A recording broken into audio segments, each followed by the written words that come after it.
a minha cabeça fervilhava de inquietações. A gente briga a vida inteira para chegar lá.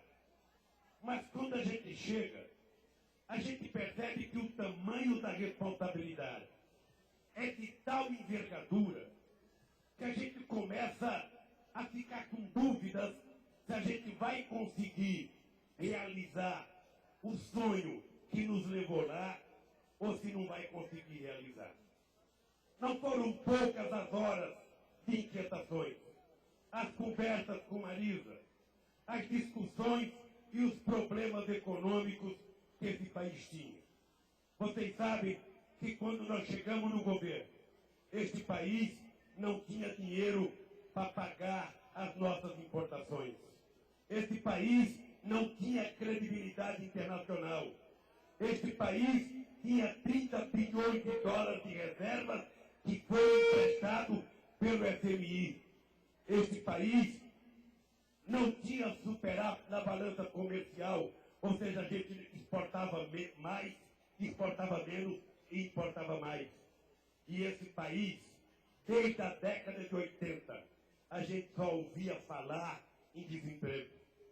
Só para vocês terem uma ideia, a gente fazia reunião na direção nacional do PT e a gente ouvia os nossos grandes economistas, Aloysio Mercadante, a gente ouvia Celso Daniel, a gente ouvia Maria da Conceição Tavares, a gente ouvia Paul Singer, a gente ouvia Paulo Nogueira, a gente ouvia o Jorge Matoso, os grandes economistas desse país.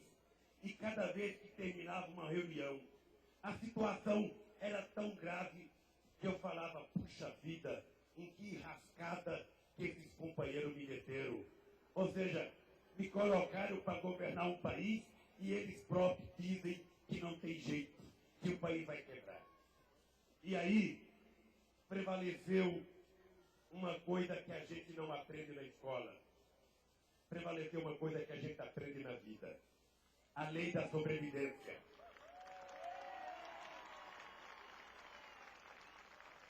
Eu tinha em mente que qualquer presidente da República poderia fracassar. Afinal de contas, não seria o primeiro e nem seria o último. Eu tinha a convicção de que qualquer um outro presidente da República que fizesse um governo fracassado, ao terminar o seu mandato, ele iria passar 2, 3 anos fora, o povo esquecia, depois ele voltava e até se candidatava outra vez. Mas eu tinha na minha consciência que ao terminar o meu mandato, o único lugar que eu tinha para ir era o meu querido ABC e a minha cidade de São Bernardo do Campo. Mesmo que eu quisesse fugir, eu não conseguiria, porque o sindicato, aonde eu nasci politicamente, está a apenas 600 metros do meu apartamento.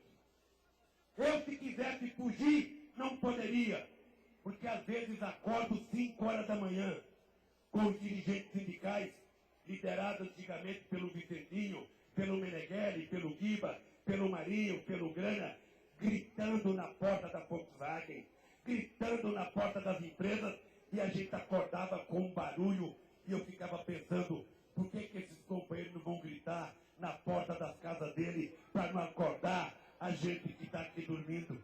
E quando eu ficava com raiva, eu lembrava, eu também já gritei muito na porta de fábrica, e outros devem ter ficado com a mesma preocupação. E cada vez que eu lembrava disso, eu falava, eu não posso errar. Eu não posso errar, porque não existe na história muitos momentos em que um torneiro mecânico, sem diploma universitário, sem fazer parte da elite política desse país, chegasse à presidência da República pela via democrática, com o voto do povo do seu país. E eu tinha consciência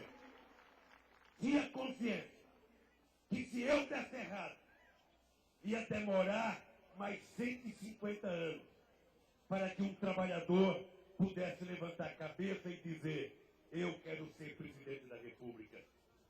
Vocês sabem o que nós passamos.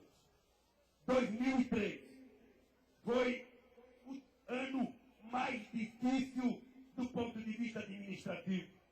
É como se a gente tivesse chegado numa casa desarranjada e a gente chegasse com uma mudança à meia-noite. E ao invés de dormir com as crianças, a gente tivesse que lavar, a gente tivesse que arrumar os móveis, a gente tivesse que arrumar a cama, tivesse que procurar fronha, cobertor, travesseiro. Foi isso que nós fizemos. Dedicamos o ano de 2003 para arrumar a casa. Em 2004, as coisas começaram a melhorar. A economia cresceu 5,8%. Mas em 2005 veio a guerra contra o PT. Vocês sabem o que nós passamos. Vocês sabem as infâmias, as leviandades, até acusar o PT de ter matado o Celso Daniel.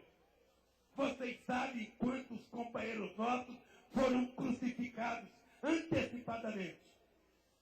E naquele momento, eu dizia, a única coisa que a gente pode fazer em época de crise é ter paciência. Deus deve estar olhando